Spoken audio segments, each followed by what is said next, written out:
안녕하세요, 듀얼TV입니다. 오늘은 레전드 떡밥 2가지 분석이라는 영상입니다. 영상 바로 시작합니다. 첫 번째 떡밥은 로우의 로키포트 사건의 진실입니다. 도플라밍고가 칠무의 탈퇴를 선언 후 해군 본부에서 회의를 하며 칠무에 대한 소개가 나옵니다. 그런데 여기서 주목할 부분이 있습니다. 그건 바로 로우의 소개 그린 최악의 세대 로키포트 사건 주모자라는 문장입니다. 도대체 로우의 소개 그린 로키포트 사건은 무엇일까요? 일단 우리가 알 수 있는 단서 중 하나는 칠무회 소개를 할 당시 칠무회들의 소개글은 이들이 칠무회가 될 수 있는 이유라는 겁니다. 그렇죠. 실례로 미호크가 칠무회를 가입할 수 있던 이유는 세계 제일의 대거모이기 때문에, 버기가 칠무회를 가입할 수 있던 이유는 해군 파견 조직 총수이자 전설로 살아가는 사나이이기 때문에, 행콕이 칠무회를 가입할 수 있던 이유는 전서의 나라인 아마존 릴리의 현 황제이기 때문인 거죠. 그렇죠. 로우는 로키포트 사건의 주모자이기 때문에 칠무회가 될 수 있던 겁니다. 그렇다면 로우가 칠무회가 될 수 있던 로키포트 사건의 정체는 무엇일까요? 근데 생각해보면 로우가 칠무회가 된 이유에 대해서는 이미 공개되었습니다. 과거 펑크하자드 편에서 로우가 해군 앞에 등장했을 때 해군들은 로우를 보며 말합니다. 이 녀석은 칠무회가 되기 위해 해적심장 100개를 본부로 보낸 광기의 인물이야. 그렇습니다. 로키포트 사건이란 로우가 해적심장 100개를 본부로 보낸 사건이라는 이야기겠죠. 근데 여기서 주목할 건 코비가 드레스로자 왕국을 호위하며 레벨리로 향했고, 코비는 호위 중 해적에게 납치당한 루루시아의 코만의 왕녀를 구해냈는데, 키로스는 코만의 왕녀를 구한 코비에게 로키포트 사건에서 시민을 지킨 영웅이라고 말했다는 겁니다. 이로써 알 수 있는 건 로키포트 사건에서 로우는 해적의 심장 100개를 보냈고, 이곳에서 코비는 시민들을 지켰다는 겁니다. 현재 로키포트라는 이름에서 포트는 항구를 뜻하는 포트에서 따온 걸로 보입니다. 즉 로키포트는 항구의 이름이라는 거죠. 정리하자면 로우는 로키포트 항구에서 해적의 심장 100개를 해군에 보냈고, 로키포트 항구에서 코비는 시민을 지켰다는 겁니다. 다만 우리가 원피스 세계관을 보았을 때 생각해볼 건 해군인 코비가 시민을 지켰다는 건 해적으로부터 시민을 지켰을 확률이 크다는 겁니다. 그렇다면 코비가 로우로부터 시민을 지킨 걸까요? 근데 여기서 잠시 생각해볼 건 100명의 심장을 보내 로우가 칠무회가 되었다면 그 100명은 어중이 떠중이 해적이 아닐 겁니다. 분명히 거물일 확률이 높죠. 아마 거물이라면 티치가 해방시킨 임펠다운 레벨 6의 죄수들일 확률이 높습니다. 즉 로우가 이들의 심장을 해군 본부에 바쳐 칠무회가 된 게 정설이라는 거죠. 그렇다면 코비는 이곳에서 무엇을 한 걸까요? 사실 개인적인 예상으로는 스모코했을 확률이 높다 생각합니다. 과거 알라바스타에서 루피는 알라바스타를 지배하려던 크로코다일을 물리치며 알라바스타 왕국을 지켰습니다. 다만 세계 정부는 본인들의 무능함이 드러날 것을 두려워하여 알라바스타 사태의 진실을 비밀로 붙일 겸 스모코와 타시기를 크로코다일의 음모를 막은 영웅으로 포장했죠. 로키포트 사건 역시 임펠다운 레벨 6에서 탈출한 죄수들이 시민들의 배를 뺏으며 이들 학살 및 약치를 하려고 하였으나, 로우가 이들을 모두 물리치며 심장 100개를 해군 본부에 보낸 게 아닐까요? 뒤늦게 출동한 코비는 시민을 구하는 게 전부였고요. 다만 로키포트 사건을 들은 해군 본부는 자신들의 무능함이 드러날 것을 두려워하며 로키포트 사건의 주역을 코비로 포장했던 거죠. 만약 이 가설이 맞다면 추후에 로우와 코비가 만났을 때가 궁금하네요. 두 번째 떡밥은 미래를 예지할 수 있는 견문세계 소유자 샹크스라는 떡밥입니다. 최근 제 영상들을 보신 분들은 아시겠지만 저는 샹크스가 균형을 지키며 조이보이를 만들었다고 이야기하고 있습니다. 떡밥에 대해 설명하기 전 그 이유를 아주 간략하게 이야기하자면, 원피스 세계관에서 균형은 아주 중요합니다. 특히 해군 본부 칠무의 사왕, 이 3대 세력이 무너지면 세계의 평온도 무너진다고 할 정도인데, 샹크스는 균형을 지키기 위해 에이스가 티치에게 패배하면 정상결전이 일어나 누군가 패배한다면 균형이 깨질 것을 예측해 에이스와 티치를 싸우게 못하게 했으며, 또한 카이도가 정상결전에 참여하며 사왕 혹은 해군이 무너지며 균형이 깨질 것을 우려해 카이도의 정상결전 참여를 막았습니다. 그렇죠. 샹크스는 원피스 세계관의 균형을 지키고 있었던 걸로 보입니다.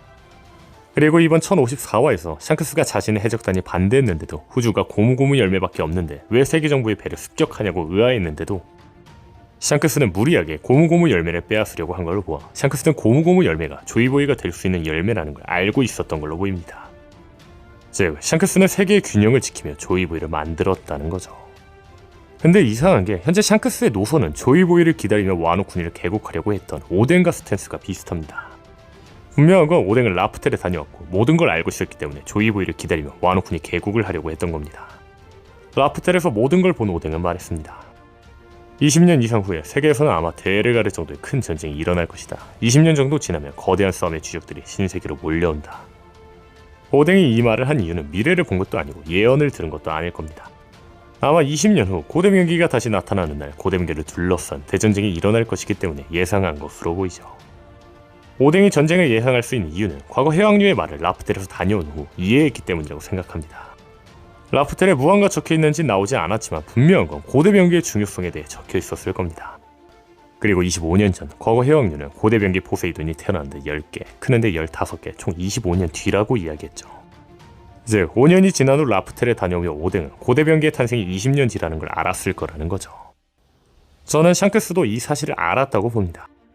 즉 샹크스는 20년 정도 뒤에 고대명기가 모두 부활할 것이고 이를 이끌 조이보이가 나타나야 하기 때문에 세계의 균형을 지켰고 조이보이를 만들 수 있는 고무고무 열매를 찾고 있던 거죠. 그런데 샹크스는 이 사실을 어떻게 아는 걸까요?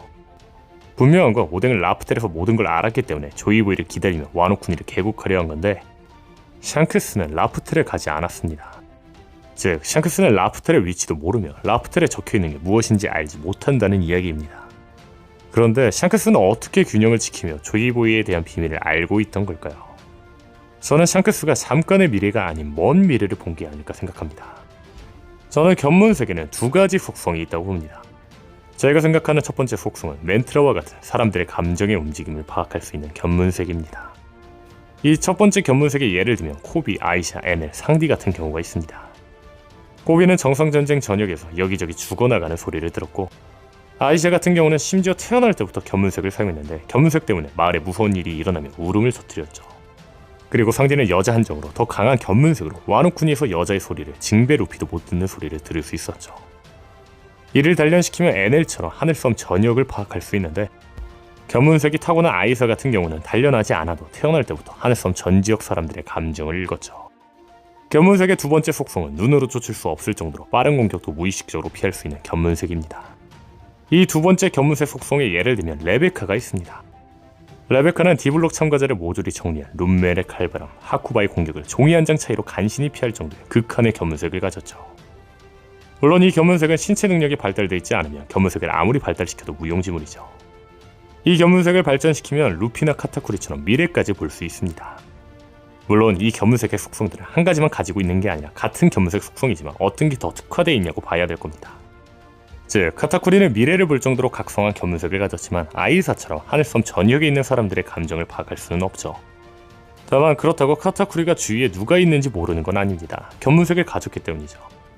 정리하자면 카타쿠리는 사람들의 감정의 움직임을 파악할 수 있는 견문색보다 눈으로 쫓을 수 없을 정도로 빠른 공격도 무의식적으로 피할 수 있는 견문색의 속성이 더 강하다는 거죠. 물론 혹자들은 견문색은 속성이 나눠져 있는 게 아니라 견문색을 각성하면 미래를 볼 수 있는 게 아니냐고 물어볼 겁니다. 하지만 저는 좀 다르다고 봅니다. 제가 견문색의 속성이 다르다고 생각한 가장 큰 이유는 아이샤입니다. 어인섬의 여왕 오토임이나 하늘섬의 아이샤 같은 경우는 처음부터 견문색으로 사람의 감정을 읽었습니다. 그런데 감정까지 읽을 정도의 이들은 미래를 볼 수 있는 걸까요? 아니죠. 또한 루피는 미래를 읽을 견문색을 가졌습니다. 그렇다면 미래를 읽을 수 없는 것처럼 말한 레일리보다 루피의 견문색이 훨씬 강한 걸까요? 아니겠죠. 또한 상대는 여자의 소리를 들었는데 견문색을 단련해 미래까지 볼 수 있던 루피는 소리를 듣지 못한 이유는 무엇일까요? 즉 단지 이들의 속성이 다르기 때문이지 않을까 싶습니다. 그렇다면 제가 주목한 건 마담 셜리입니다. 앞서 말한 것처럼 견문색 속성이 다르다면 아이샤는 타고나기를 사람의 감정을 파악하는 견문색에 특화되어 있습니다. 그렇다면 태어나기를 다른 속성의 견문색이 미래를 볼 수 있는 견문색에 특화되어 있는 사람도 있지 않을까요? 저는 그 예시가 마담 셜리라고 생각합니다. 원피스에는 특징이 있습니다. 초인적인 능력이 나오는 데는 이유가 있다는 거죠. 예를 들면 누군가 어떤 초능력을 사용하면 그럼 악마의 능력이겠지 라고 먼저 생각합니다. 아니면 패기의 각성인가 라고 생각합니다. 즉 원피스에서 초인적인 힘을 사용하는 이유는 악마의 능력 혹은 패기라는 거죠. 다시 말해 마담 셜리의 예측은 미래를 보는 견문색이 역대급 재능이라 마담 셜리가 미래를 볼 수 있는 게 아닐까라는 거죠. 즉 아이샤가 태어날 때부터 하늘섬 전 지역의 소리를 들을 수 있는 역대급 재능인 것처럼 셜리는 태어날 때부터 미래를 볼 수 있는 역대급 재능인 거죠. 자, 이제 견문색 속성이 두 가지가 있다는 가설이 옳다는 전제하에 그 두 가지 속성의 대표적인 자들에 대해 이야기를 해보겠습니다. 그 두 가지 속성을 대표하는 자는 샹크스와 미호크라고 생각합니다. 미호크에게는 이명이 있습니다. 바로 매의 눈이죠. 이 매의 눈이라는 이명은 왜 생겼을까요? 물론 눈이 매처럼 생겨서인 걸지도 모르죠. 하지만 원피스 세계관에서 매의 눈이라는 이명을 가졌다고 매의 눈 그 자체라고 하기에는 세계 최강의 검사라는 칭호를 가진 미호크에게는 좀 허무한 이명입니다.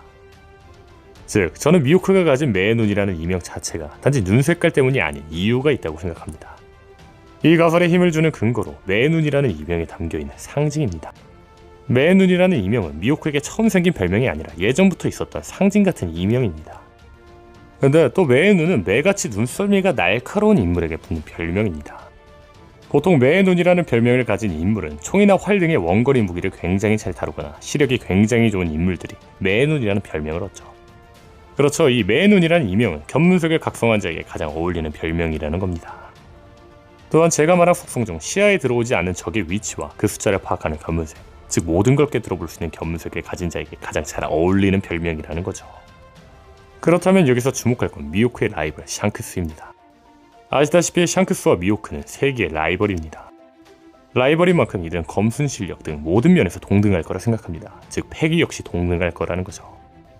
미호크와 샹크스의 무장색 역시 우열을 가릴 수 없을 것이며 태양색 같은 경우는 미호크의 흑도로 어느 정도 커버가 가능할 것으로 보입니다. 개인적으로 흑도의 비밀은 폐양색이라 생각합니다. 자세한 이야기는 이 영상을 참고해주세요. 다시 돌아와 여기서 주목할 건 견문색입니다. 앞서 말한 것처럼 미호크의 이명은 매의 눈입니다. 만약 모든 걸 꿰뚫을 수 있기 때문에 매의 눈이라는 이명이 미호크에게 붙었다면 애매한 건 샹크스에게는 견문색이 강해서 붙는 이명이 없다는 겁니다.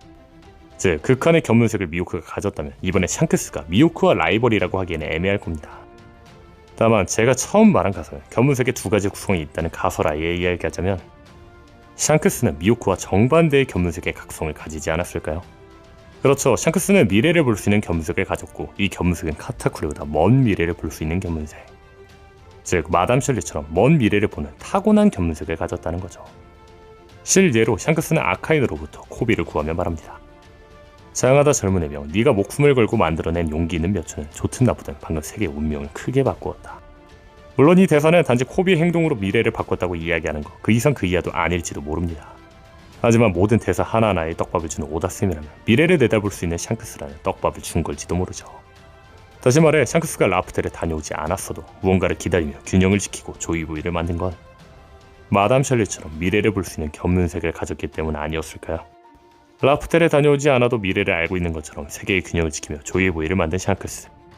과연 샹크스는 뭘 알고 있는 걸까요? 그리고 그 사실들을 어떻게 알고 있는 걸까요? 오늘 영상은 여기까지입니다. 시청해주셔서 감사합니다.